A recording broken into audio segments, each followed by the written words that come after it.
So let me start today with this. How meaningful is the Pro Bowl? Seriously, at first glance, what does it mean anymore? It's a popularity contest, fan voting, Twitter voting now. If you play on a good team, chances are you're going to be in. And if you're on a bad team, tough luck. If you're not popular, no one will care about your on-the-field performance. That's the way it works. I'm not proud of it. I don't like it. I hate that format. In Major League Baseball, the fans vote for who makes the team. And every single year, there are substantial snubs. Players who play for low-market teams who aren't in. The same could be said for the Pro Bowl. Every year, low-market players, teams that aren't popular, they're never represented. Always snubbed from a big game like that. And I know it doesn't mean anything. They don't try wraparound tackles, but still, it's nice to be recognized. Mitch Trubisky was a couple of years ago. Khalil Mack was this year. Same with Cordero Patterson. But there were a couple of Bears players who I think should have made it and didn't get in. And it's a bit aggravating. The biggest snub by far from this team is Roquan Smith. I'll admit, I was not high on Roquan Smith when the Bears initially drafted him. I was worried he'd be like Leonard Floyd. Linebacker, first-round pick from Georgia.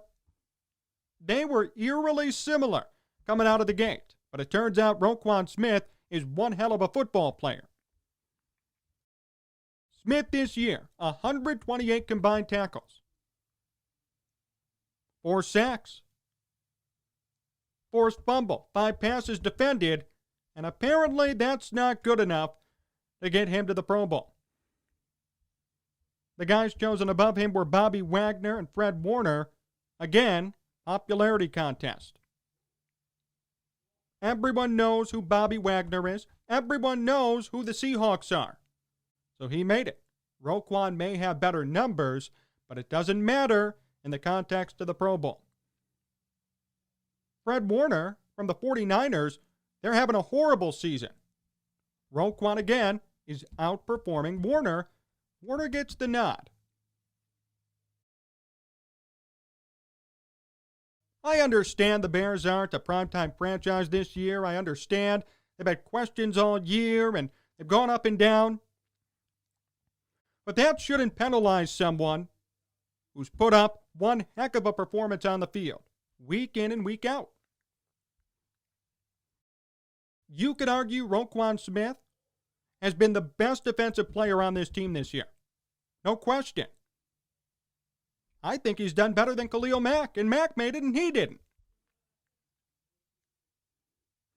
Yet because he's not popular, because the Bears aren't that popular, despite the quarterback competition talk, Roquan didn't make it. What a shame. The Pro Bowl may not have any meaning at the surface, but making it is a nice boost. It tells players, hey, I'm being recognized. I'm having a good year. It's nice to be rewarded. That's a life lesson. When you're passed over on a promotion, how do you feel about it? When you don't get that raise, how do you feel about it? You're not happy. You're not going to say, well, I did some good work, but I'm not being recognized. It's fine. No. You're going to be disappointed.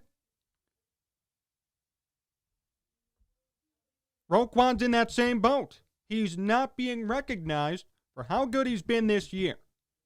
And it's so wrong. I would hope over the next coming weeks that there are injury replacements, Super Bowl replacements, and he'll get in eventually.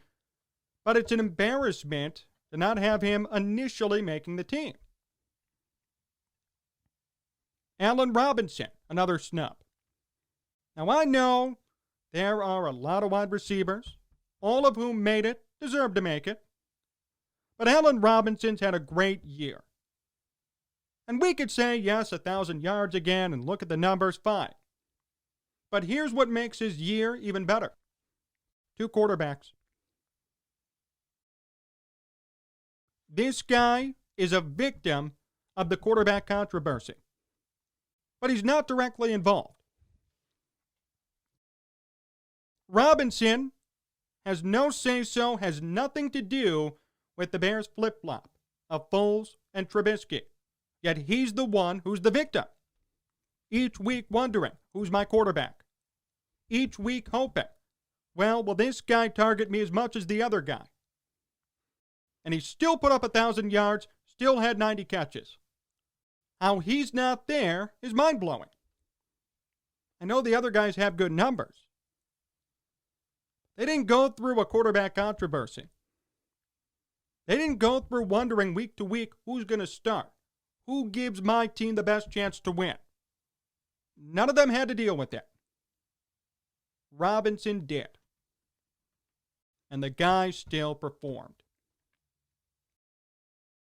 Back-to-back 1,000-yard seasons, back-to-back 90-catch seasons. That's outstanding. He was on a team that went 8-8 last year, 1,147 yards, 98 catches. This year, the team's 500 again. What do you know? 90 catches, 1110 on the yards.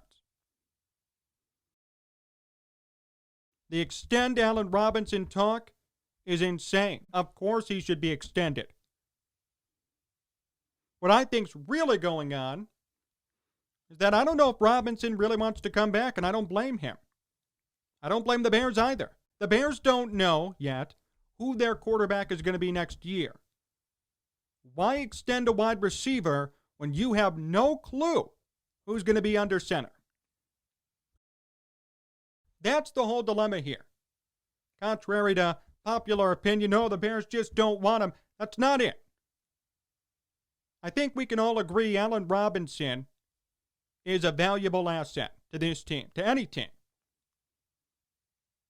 But why sign a wide receiver? Why lock up a wide receiver when you have no clue who your quarterback's going to be? It makes no sense. That's the issue. Now, based on pure numbers, has Robinson earned an extension? Absolutely. But only time will tell if the Bears re-sign him, knowing they have the quarterback issue on their hands. And finally, Khalil Mack made it. I don't know if that was a good choice. Now, hear me out on this. 14 games for Mack, 8 sacks, 3 passes defended, 3 forced fumbles. Good numbers.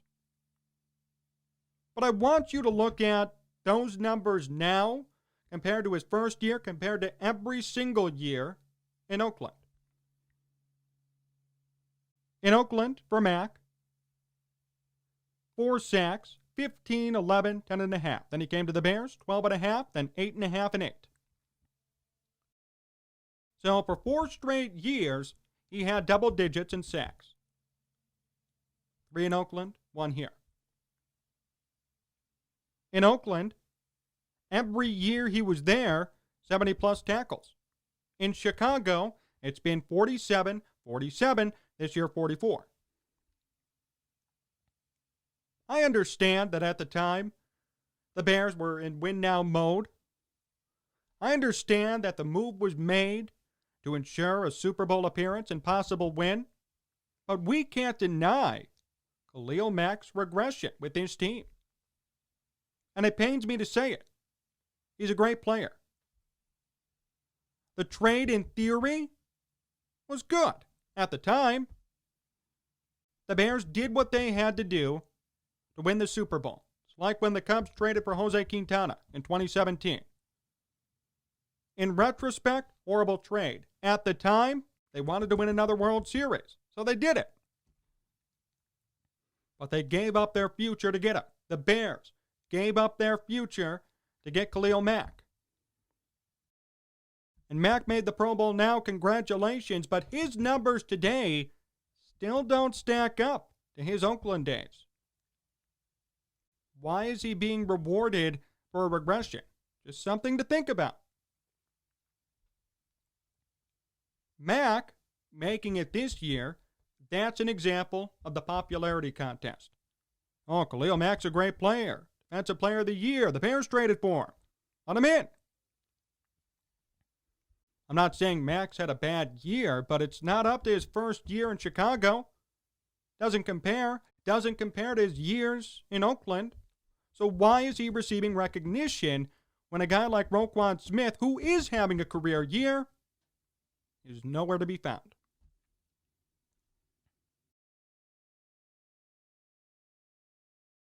I don't watch the Pro Bowl. It's not real football. I don't want to watch superstar players, or the ones that show up, wrap around each other for 60 minutes and have a fun time. So it's not a big deal as far as game play, but it is a big deal when it comes to recognition, when it comes to league-wide recognition, when it comes to acknowledging, hey, this guy's a pretty darn good player. The Bears have a couple of those guys. A couple of those guys fit that mold perfectly. Robinson and Roquan Smith are good players. They're great players this year. And it just puzzles me as to why they weren't selected, why they weren't given any recognition. I know they're not flashy names and not everyone knows them. Well, it's not Patrick Mahomes. I know. But if we entrust the Pro Bowl to select those who are the best in the league, why were two of the best players not even considered? Why was a good player who has name recognition selected from the Bears in Khalil Mack? These are just questions I have. I hope they get this right. I hope over the next couple of weeks we see some changes and people drop out and injuries. And they could get this right. But right now, the Pro Bowl got this wrong. The fans got this wrong. The Bears have two Pro Bowl caliber players on their roster right now. They were not selected. They should have been. And that was a huge mistake. More to come here on Sports Talk Chicago. My interview with Matt Fortuna comes up next, so stay tuned. Hey, do you want to make some money this weekend? What if I told you I could offer you $250 free to bet on any game you want? Here's what you have to do.